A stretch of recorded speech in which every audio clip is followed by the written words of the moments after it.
Derrière, c'est écrit « calme et confiance ». Calme et confiance, une expression qu'on retrouve dans la Bible, dans Ésaïe au chapitre 30. Calme et confiance. Dans la Bible, Dieu parle au travers du prophète Ésaïe et il dit « c'est dans le calme et la confiance que sera votre force ». La force du chrétien est dans le calme et la confiance.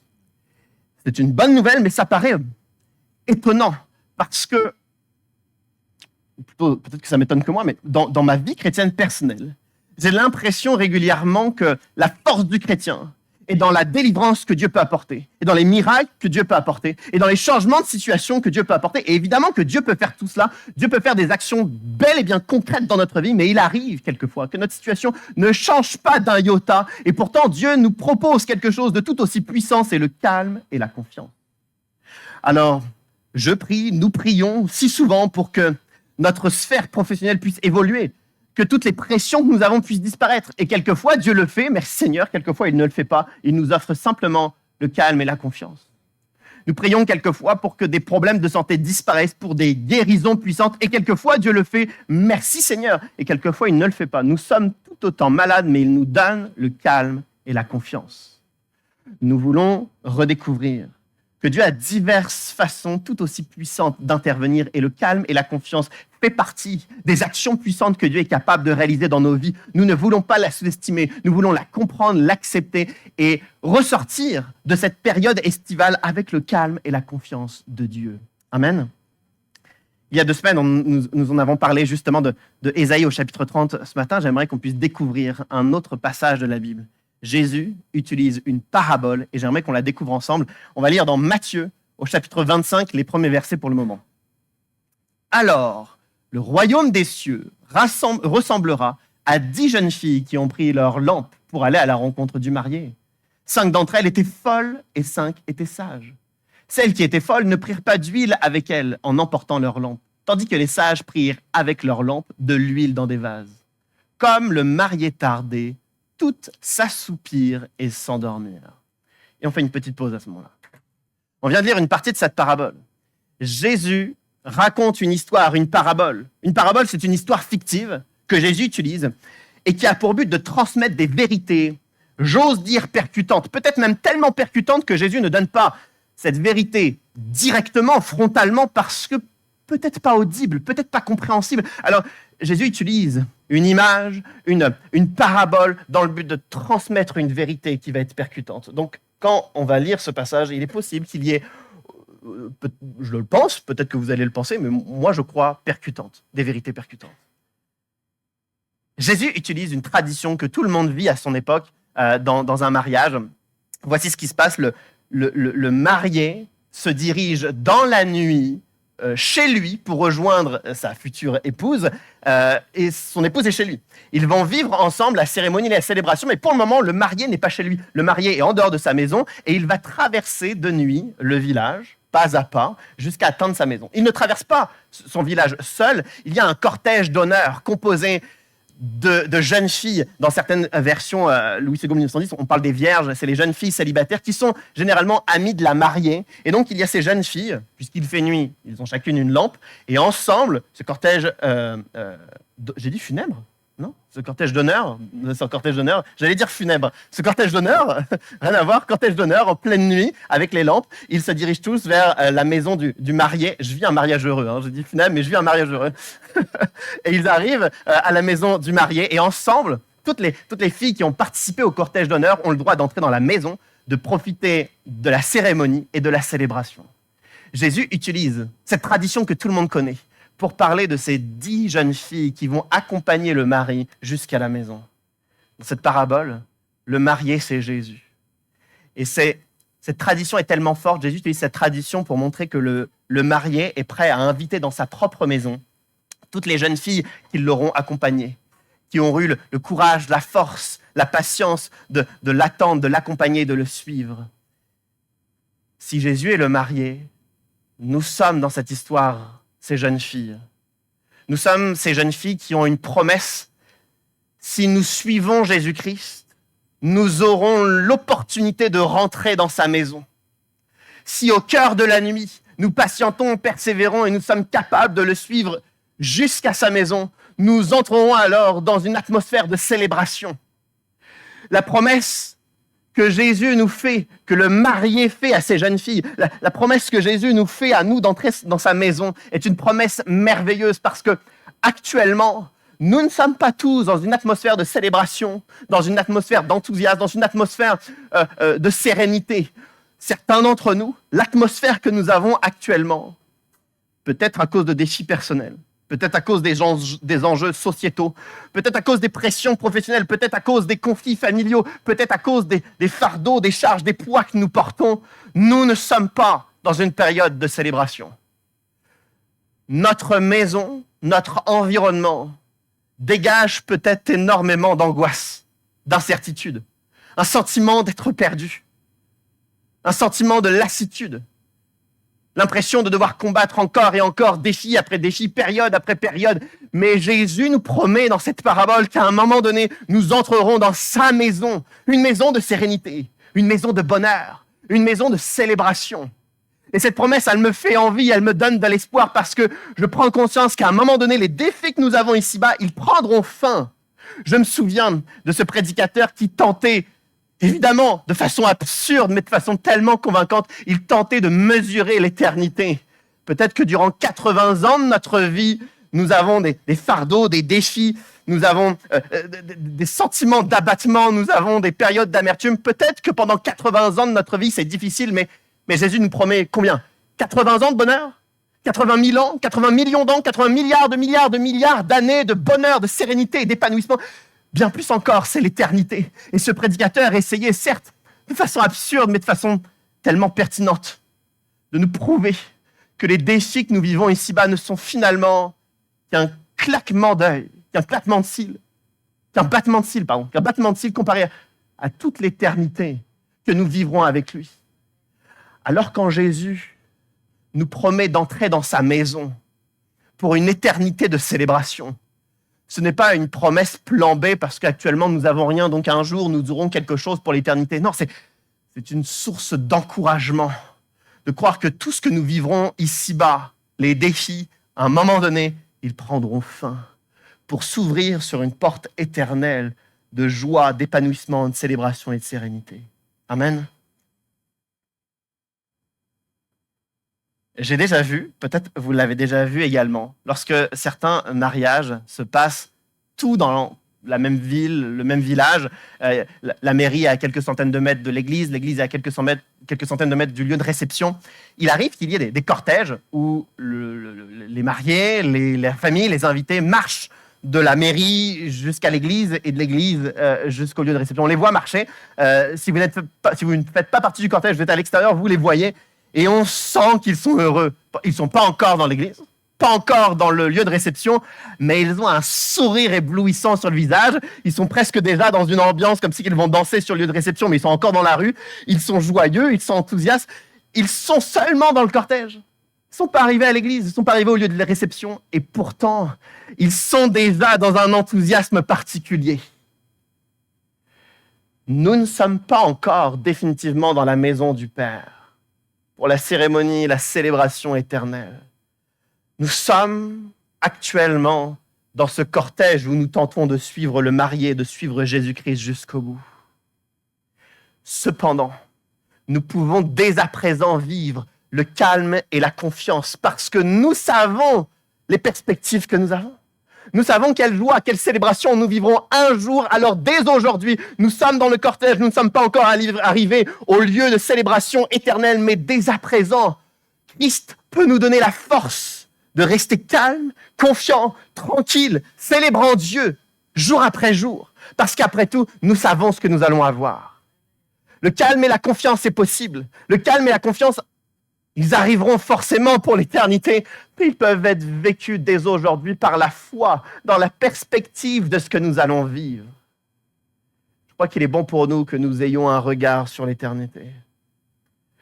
Avec beaucoup d'honnêteté, je dois reconnaître que ce n'est pas ma réaction facilement dans la foi que de regarder à l'éternité. J'ai l'impression que toute la société a envahi mon esprit de telle sorte que je vois encore ma mort comme étant une mauvaise nouvelle, alors que Christ voit ma mort comme un temps de résurrection où je pourrais passer l'éternité avec lui.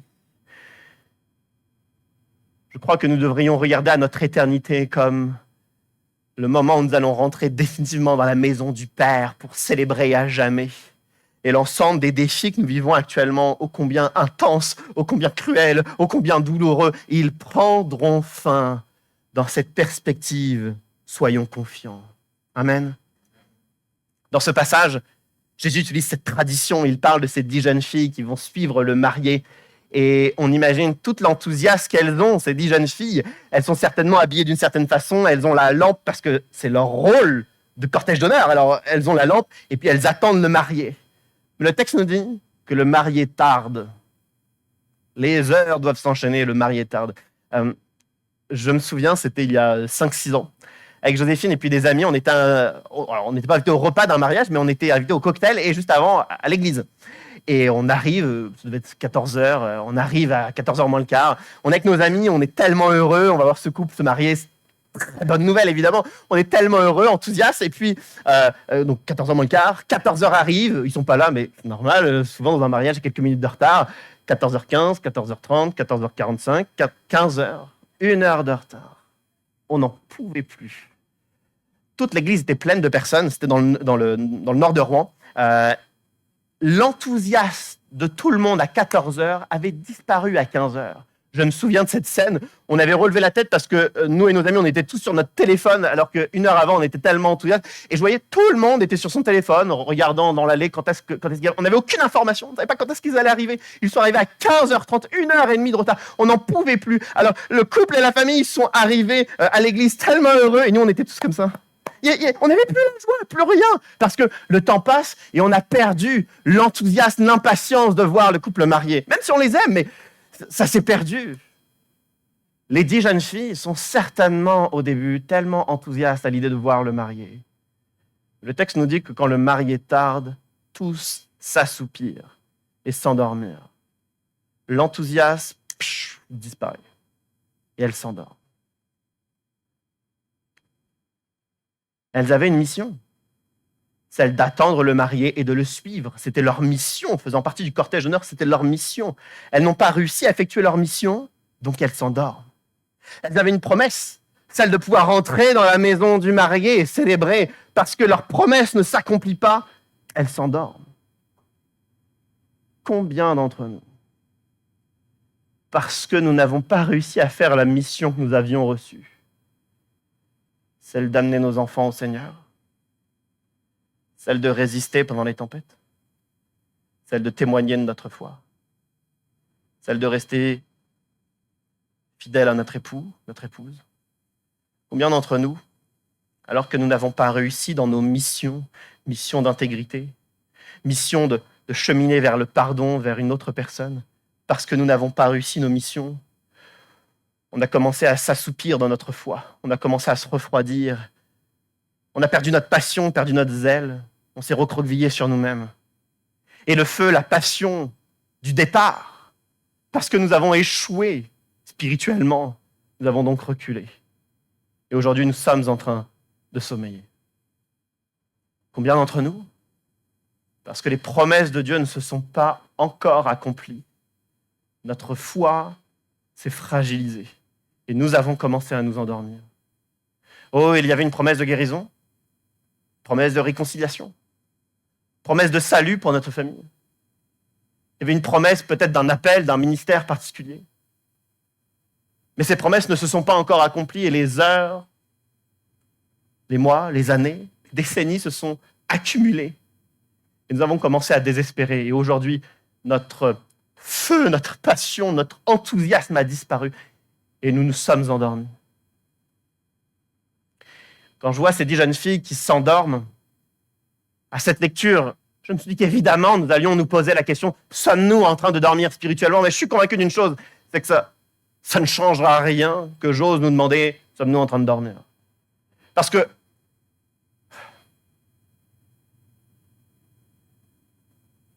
combien même Dieu, ce matin ou dans 1 heure ou demain, nous convainc que nous sommes spirituellement en train de dormir, je ne suis pas sûr que ça nous réveille pour autant.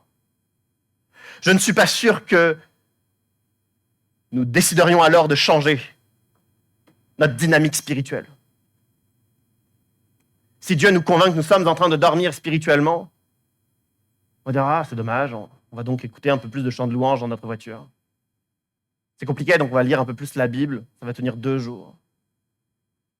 On va rester dans notre sommeil spirituel. La Bible nous montre toutes sortes d'hommes et de femmes qui, progressivement, se sont endormis spirituellement.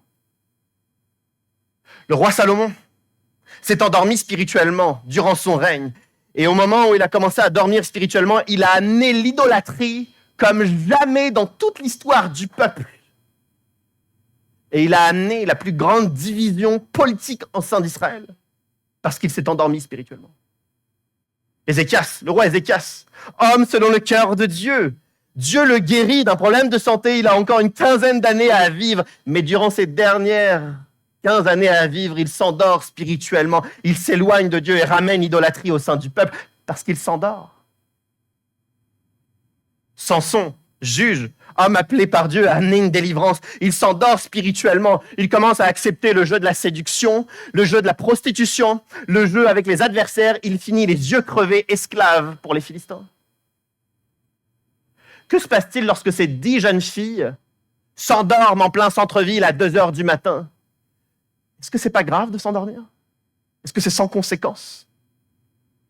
Que se passe-t-il si aujourd'hui 10 jeunes filles de 16 ans s'endorment sur le trottoir à Rouen à 2h du matin? Dans le meilleur des cas, elles ont froid, elles tombent malades, elles se sentent seules et déboussolées. Dans le pire des cas, il y a de mauvaises personnes qui font de mauvaises choses. Dormir en plein cœur de la nuit, c'est être hyper vulnérable, être en danger. Alors, je dois être persuadé, nous devons être convaincus que dormir spirituellement n'est pas sans conséquence. Il n'y a pas une des jeunes filles qui arrive à résister. Non, toutes les jeunes filles s'endorment dans cette parabole. Je crois que d'une façon ou d'une autre, les défis de la vie font que nous nous endormons. Mais nous devons en être suffisamment conscients pour avoir la force et la réactivité pour nous réveiller. Nous ne devons pas accepter cette situation. Combien d'entre nous sous-estimons notre sommeil spirituel? Combien d'entre nous l'avons accepté depuis bien longtemps? On est dans une vie chrétienne peut-être trop tranquille et on l'a accepté. J'aimerais qu'on puisse prendre conscience qu'être dans un sommeil spirituel va nous rendre tellement faibles et vulnérables. Non seulement quand tout se passe bien, mais en plus en plein cœur des tempêtes. Pour Samson, pour le roi Salomon, pour le roi Ézéchias, pour ces 10 jeunes filles, pour chacun d'entre nous, nous ne devons pas accepter cette situation de sommeil. Mais nous devons espérer un réveil. Nous devons espérer nous réveiller. Le texte se poursuit, voici ce que le texte nous dit. Au milieu de la nuit, on cria « Voici le marié, allez à sa rencontre ».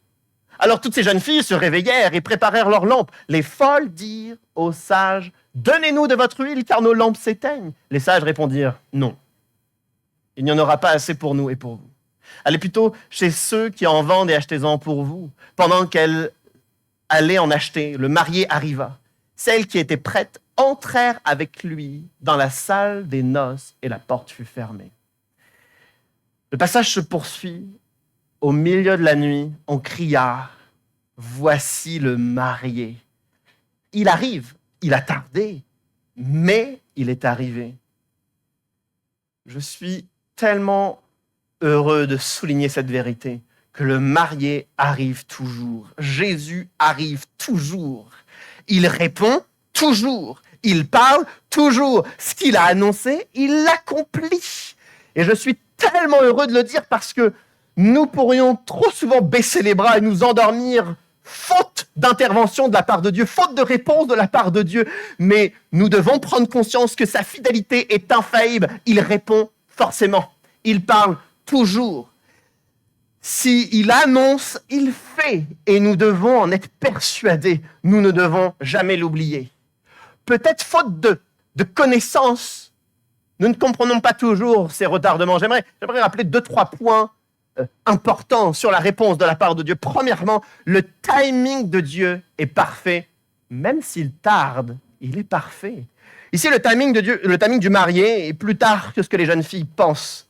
Mais son timing reste toujours parfait. Nous avons l'impression que Dieu devrait agir quand on l'imagine. Mais lorsqu'il agit, quand il le fait, c'est le timing parfait. Il y a des choses que nous ne savons pas. Nous ne savons pas le cœur des autres. Nous ne connaissons pas toutes les situations. Nous ne savons pas quelles leçons Dieu veut nous offrir. Comprenons que son timing est parfait. Deuxièmement, sa solution est parfaite, même si ce n'est pas celle que nous avions imaginée. Nous pensons quelquefois que Dieu nous envoie à droite. Et lorsque Dieu nous envoie dans une autre direction, c'est que Dieu n'a pas parlé. Et tant que Dieu ne nous dit pas d'aller à droite, c'est que Dieu ne parle pas, c'est que Dieu tarde. Or, peut-être que Dieu a déjà parlé, mais nous refusons d'écouter une autre solution. Sa solution est parfaite. Troisième élément, 100% des prophéties de la Bible sont conditionnelles. Nous ne voyons pas des bénédictions sans condition dans la Bible. Nous voyons 100% des cas. Si vous vous humiliez et priez, voici ce que je ferai. Si vous vous entêtez, je ne le ferai pas. Si vous vous repentez, voici ce que je ferai. Si vous vous entêtez, je ne le ferai pas. Nous attendons quelquefois bien longtemps la réponse de Dieu, la direction de Dieu, l'action de Dieu. Mais nous oublions qu'il nous a donné une condition. Dans certaines situations, nous devons marcher vers la réconciliation. Dans certaines situations, nous devons arrêter les murmures. Dans certaines situations, nous devons arrêter certaines mauvaises habitudes. Dans certaines situations, nous devons commencer une nouvelle discipline de vie. Dans certaines situations, il y a des choses que Dieu nous demande de faire. Et tant que nous ne l'avons pas fait, nous ne pouvons pas accuser Dieu de ne rien dire parce qu'il avait donné la condition. Lorsque nous respectons le timing parfait, la solution parfaite et les conditions que Dieu a mis en avant, comprenons qu'il arrive toujours. Même si le marié tarde, le marié arrive. Même si la main de Dieu tarde à être en action, elle arrive toujours. Amen. Le passage que nous avons lu, ensuite, nous montre que les jeunes filles rallument leurs lampes, elles étaient certainement éteintes. Les 5 jeunes filles sages avaient de l'huile en réserve, elles ont pu alimenter leurs lampes. Les 5 jeunes filles folles n'avaient pas pris d'huile en réserve, elles ne peuvent donc pas raviver la flamme de leurs lampes. Elles demandent à ce moment-là l'aide des jeunes filles sages, et la réponse des jeunes filles, c'est non. Rappelons-nous que c'est une parabole, ce n'est pas une histoire qui s'est vraiment passée. Ce serait une histoire qui serait vraiment passée, j'aurais cherché le pourquoi du comment. C'est une parabole. Je crois que la vérité que Jésus veut mettre en avant, c'est que les sages ne peuvent pas, ne veulent pas, elles ne peuvent pas aider les folles. C'est à nous-mêmes de nous préparer spirituellement. J'ose faire ce raccourci théologique, chacun pour soi. Un raccourci théologique, je vous l'accorde. Mais il y a cette pensée dans cette parabole. Personne ne peut préparer de l'huile pour quelqu'un d'autre. Personne ne peut se préparer pour quelqu'un d'autre. Soit je me prépare spirituellement dans ma foi, soit je ne le fais pas et personne d'autre ne le fera. Que se passe-t-il pour ces 5 jeunes filles qui ne se sont pas préparées? Elles doivent aller chercher de l'huile, elles doivent en acheter pendant que le marié passe. Où sommes-nous lorsque Jésus passe? Où sommes-nous lorsque Jésus est en train d'accomplir sa promesse pour nous? Où sommes-nous lorsque Jésus nous appelle à aller plus loin? Où sommes-nous lorsque Jésus débloque les bénédictions qu'il avait prévues pour nous?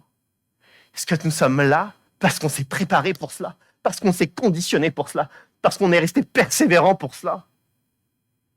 Ou est-ce que parce que nous ne sommes pas préparés, nous sommes ailleurs? Nous sommes physiquement ailleurs, nous sommes spirituellement ailleurs, mais nous ne sommes certainement pas prêts à recevoir ce qu'il pourtant est en train de nous donner. Je ne suis pas du tout conscient de toutes les fois où Dieu s'apprêtait à faire dans ma propre vie, mais où je n'y étais pas, physiquement, spirituellement. Je crois que nous n'avons même pas idée de toutes les fois où Dieu était prêt à faire, était prêt à répondre, était prêt à agir puissamment, mais on n'y était pas. On n'était pas là. Il y a quelques semaines, nous avions fait un dimanche de Pentecôte. Certainement que l'Esprit de Dieu appelait certains d'entre nous à être remplis de l'Esprit, mais spirituellement, on n'y était pas. Spirituellement, nous étions en train de dormir, le temps de nous réveiller spirituellement, la Pentecôte était déjà passée, l'opportunité spirituelle était déjà partie. Au travail, le Saint-Esprit vient sur nous, il nous dit c'est le moment où tu dois témoigner parce que ton collègue en face va être sensible à ton témoignage, c'est le moment. Mais comme on est en train de dormir spirituellement, on n'a rien à raconter, on ne sait pas quoi dire, on ne va pas écouter la voix de Dieu et on va manquer une opportunité spirituelle. Le Saint-Esprit vient nous rejoindre à certains moments donnés pour un temps de délivrance, pour un temps de transformation intérieure. Et c'est le moment où le Saint-Esprit nous dit, mais là, tu vas prendre un temps conséquent et tu vas vivre un temps de délivrance. Mais comme on n'est pas du tout habitué à prier, pas plus de 3 minutes, on n'est pas capable de vivre ce temps de délivrance parce que spirituellement, on est absent. Alors on manque encore une fois une opportunité spirituelle. La question est, où sommes-nous lorsque Jésus arrive?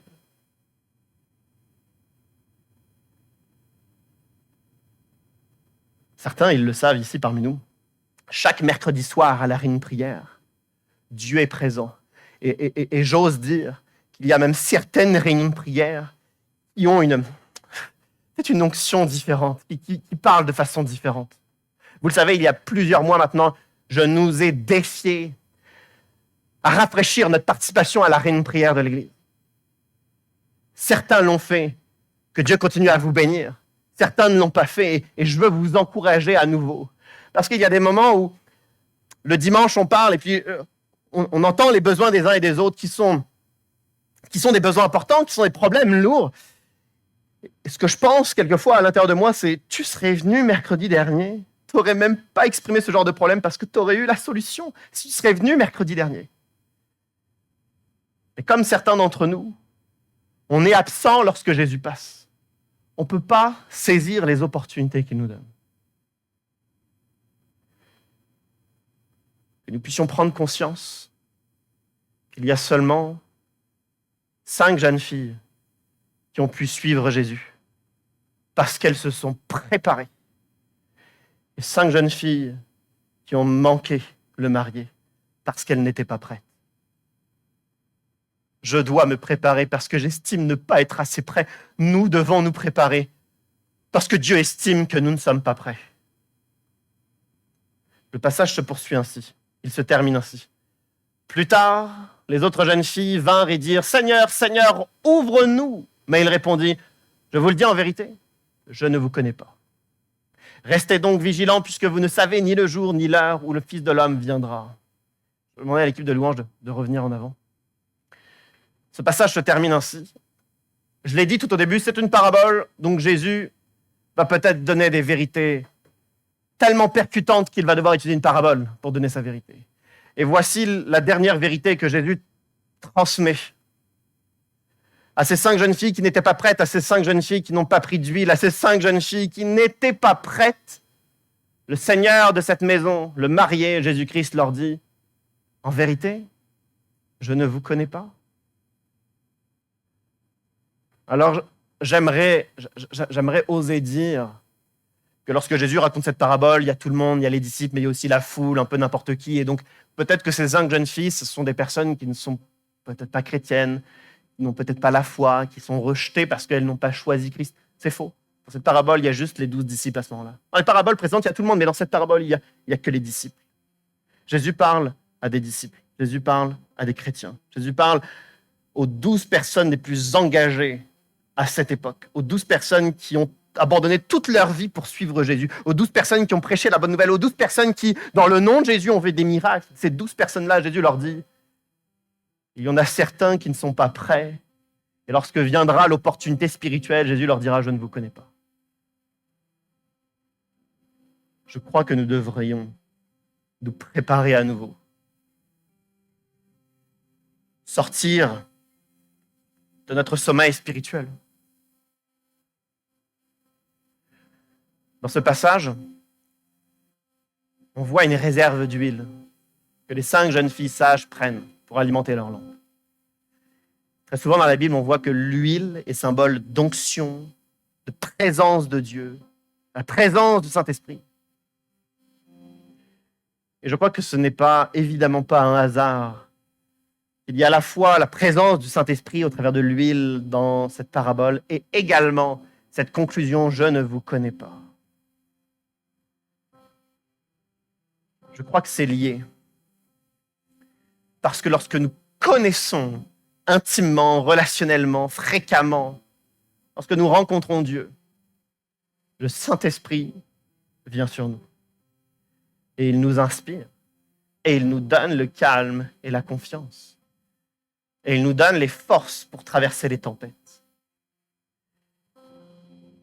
Mais lorsqu'on dit connaître Christ, mais qu'on ne le rencontre pas intimement, rarement, Dieu nous dit qu'il ne nous connaît pas. Et nous n'avons évidemment aucune réserve d'huile parce que l'Esprit de Dieu n'est pas sur nous.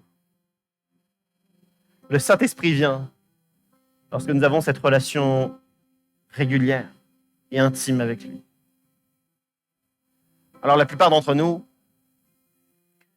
peut-être qu'on est prêt à frapper à la porte de la maison de Christ en disant « Seigneur, Seigneur, ouvre-moi, sauve-moi, parle-moi, reprends toute la place dans ma vie, dirige-moi, restaure mes forces, console-moi, montre-moi c'est quoi la prochaine action à accomplir. » Peut-être qu'on frappe à sa porte et qu'on demande quelque chose.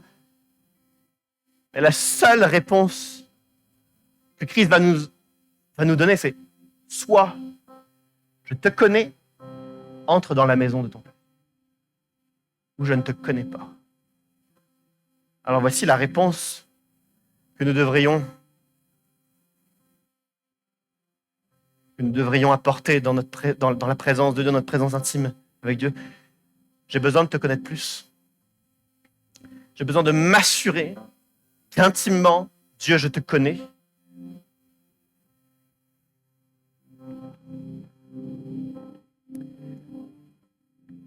Je me souviens, il y a 2 semaines, lorsque justement nous lisions Ésaïe au chapitre 30, c'est dans le calme et la confiance que sera votre force.